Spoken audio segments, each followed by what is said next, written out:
We're going to welcome Agnès Bloch-Zupin, who is a professor at the University Hospital of Strasbourg and a member of the Reference Centre for the coordination of work on rare oral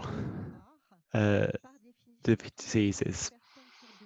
I'm talking to you about rare diseases today, which affect fewer than one person through 2,000. There are 8,000 different diseases of this type, and in France they affect more than 3 million people and 30 million people across Europe. I coordinate a reference centre for rare diseases with oral expression.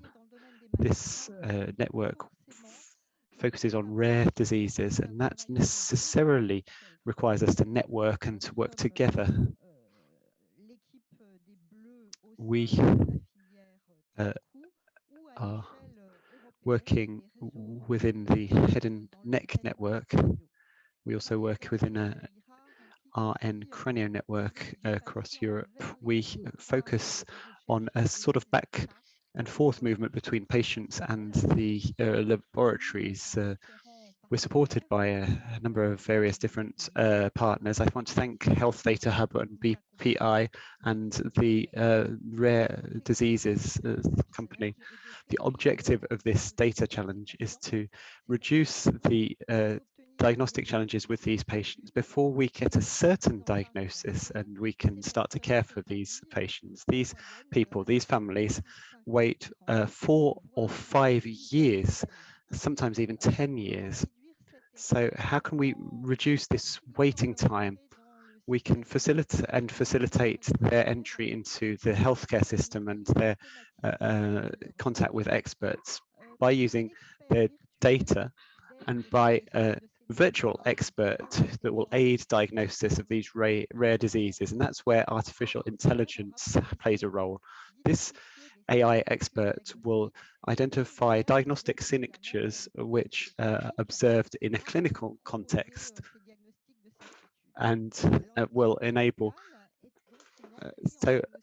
This is an initial approach to diagnosis, which for rare diseases which affect not only teeth but other systems such as genes and other biological processes which are involved in the whole body and other systems. The interesting thing about teeth is that mineralization enables some anomalies to be fixed in time, and they can be identified by experts and clinicians and can identify the time at which there was a disruption to the affected tooth. So we have data in the form of keywords and images, X-ray images. We've got a database that's been put together over 20 years or more with about 4,000 patients. For rare diseases, the data challenge is always a bit tricky, but we've already got a proof of concept on a group of rare diseases that involve people losing teeth, and we've been able to create some quite high performance algorithms to identify these diseases. Here we've got another challenge that we're focusing on, which is to look at photographs of the mouth and teeth to identify diseases that affect tooth enamel.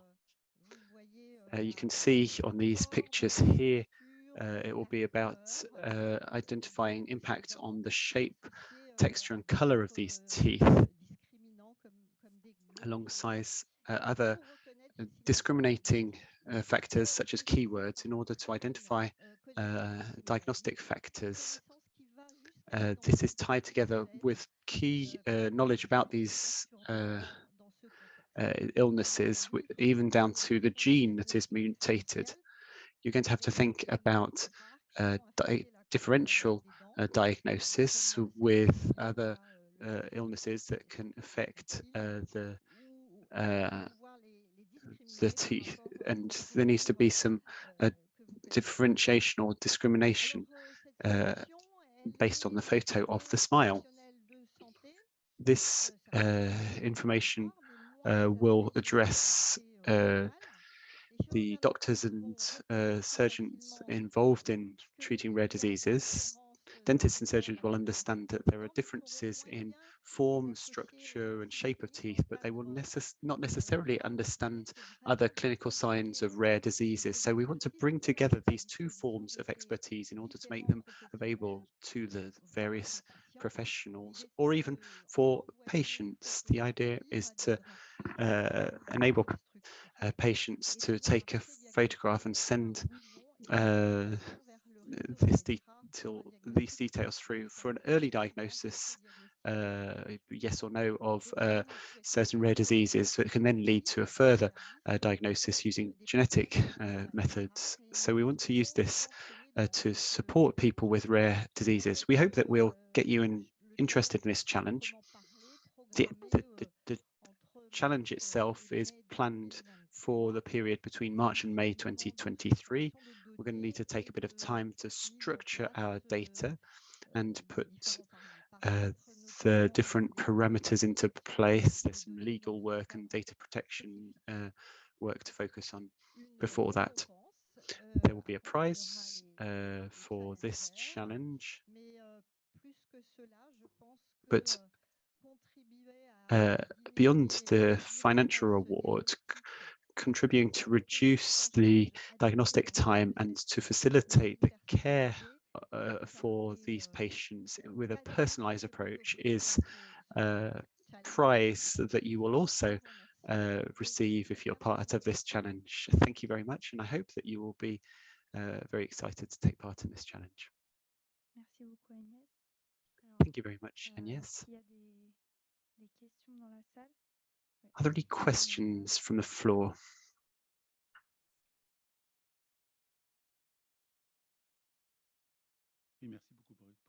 Yes, thank you very much for this presentation. I work in a very similar field of rare diseases. I'm very interested in this challenge. Have you standardized the photos? Is there a dedicated photographer taking similar photos?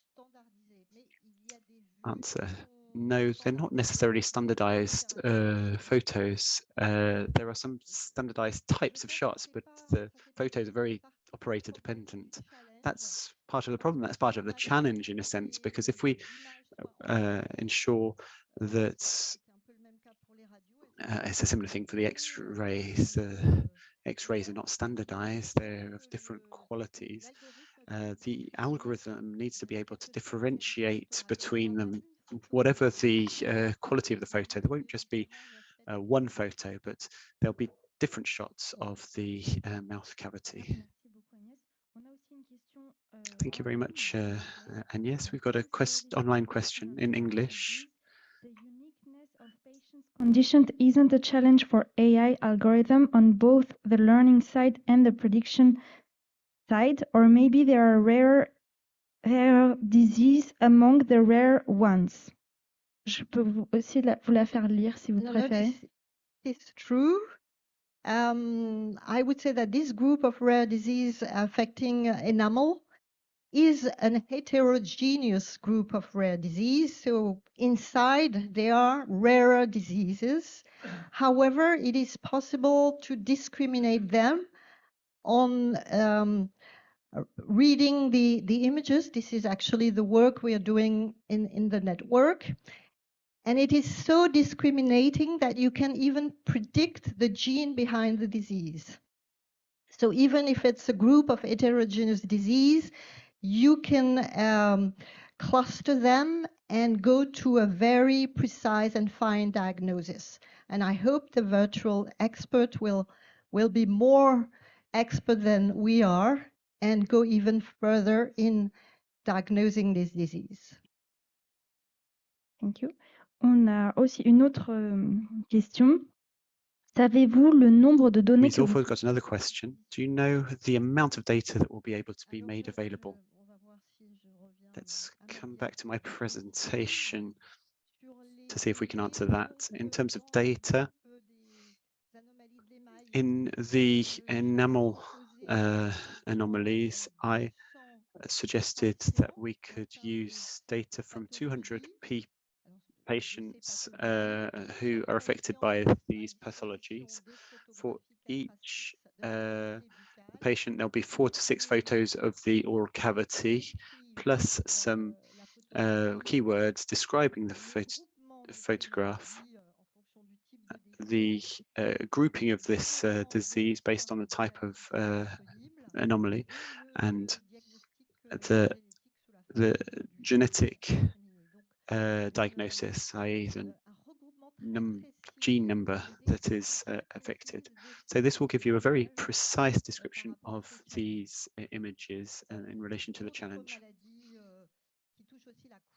There are other diseases that affect teeth color. There are about 50 patients. There are some other diseases that are related to enamel damage based around environmental factors. And then there's a control group with the classic smile that all patients who have enamel issues would like to have. Final question, Agnes, how will the data be protected? Will it be open data? Because smiles are very easy to identify people with. Yes, you're absolutely right. This challenge will be a little bit different because the data won't be in full open access. That's one of the discussions that is currently underway with the Health Data Hub and Data Protection Office in order to reduce the possible identifying data. Data around the mouth is something that by very nature identifies people. And so we're working together between the Health Data Hub and the University Hospital of Strasbourg because we are very strict around data protection. So it's going to be a closed challenge, and we are going to ask our competitors to make a commitment to data protection. Thank you very much. I don't think there's any more questions. So thank you very much, Agnes, for these answers and for this presentation.